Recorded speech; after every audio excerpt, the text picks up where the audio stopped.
A memorable story that I've had when I was teaching there was when one of my last classes there, I got a chance to get together with all my students and just kind of see what they learned and how they learned throughout the whole course. So it was really good for me because I got to see how much they improved the whole course, and they really appreciated me by giving me cards with little messages on it and gifts such as scarves. And they also gave me like a big pillow with my name on it, which was crazy for me, and I brought that back with me. I felt really passionate about because they were really appreciative of what I did there. So yeah, that was one of my greatest memories.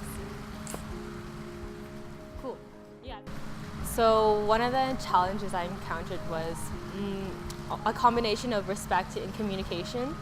So I am Vietnamese, and when I went to Vietnam, I didn't have that much confidence in my Vietnamese, so having to talk to them in English fully and for them to understand me, I really had to slow my speech down and really get an understanding of how they learned at first, and then how I can make my lesson coordinated to how they learn. So that was a challenge, just trying to translate some of the words that I was trying to say and make it really simplified so that they would understand. So that was, I guess, one of the challenges. The second one was respect.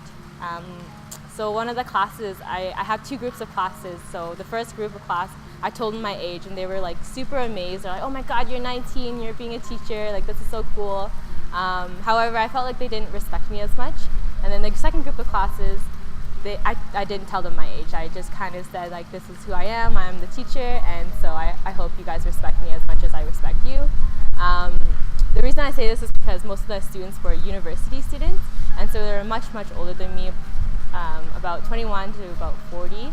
So I definitely felt like there was more respect when I didn't tell them my age, and they just kind of saw me as a teacher instead of just a younger person trying to give them advice.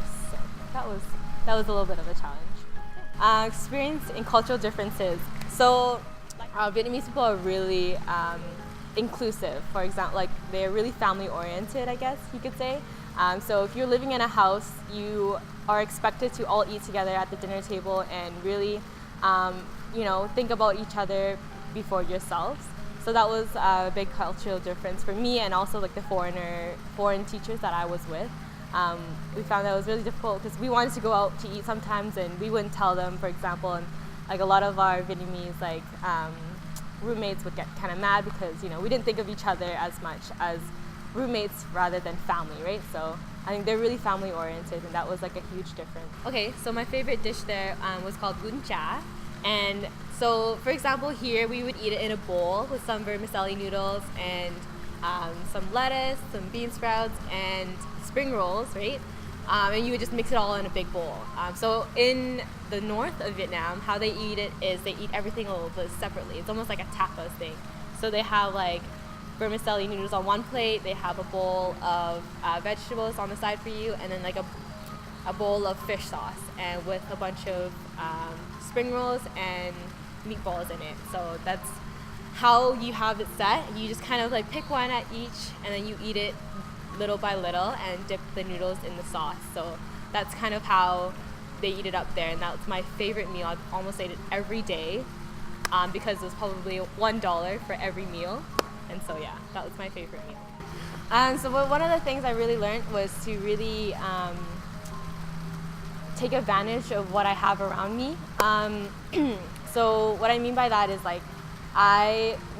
I'm always so nervous to do something because of what might happen after. So being in Vietnam, I really tried to take all the advantage of all the things that I had around me, just not think too much and just go out and do it. For example, meeting other foreigners on the streets, or just kind of having a conversation with them and learning about their experience and their trip.